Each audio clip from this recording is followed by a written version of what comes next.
চট্টগ্রাম জেলার বাঁশখালী থানার বাণীগ্রামে খগেন্দর ড্রাইভার বাড়ির একমাত্র নৃসিংহদেবের মন্দিরটিতে আগে বিষ্ণু অবতার তথা নৃসিংহদেবের কোনো মূর্তি ছিল না।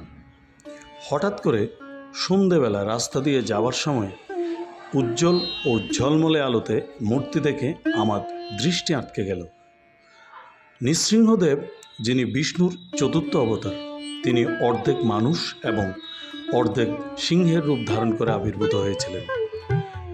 তিনি ছিলেন ভক্ত প্রহ্লাদকে রাক্ষস রাজা হিরণ্যকশিপুর হাত থেকে রক্ষা করতে এই রূপ ধারণ করেন এবং হিরণ্যকশিপুর বধ করেন।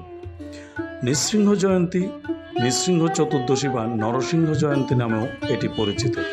এখানে নৃসিংহদেবের পাশাপাশি প্রহ্লাদের ও গোপালের মূর্তিও রয়েছে।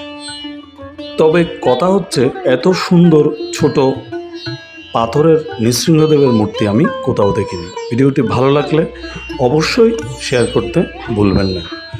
আরও নতুন নতুন ভিডিও পেতে আমাকে ফলো দিয়ে রাখতে পারেন এবং আমার ভিডিওগুলো নিয়মিত দেখতে পারেন। দেখার জন্য ধন্যবাদ।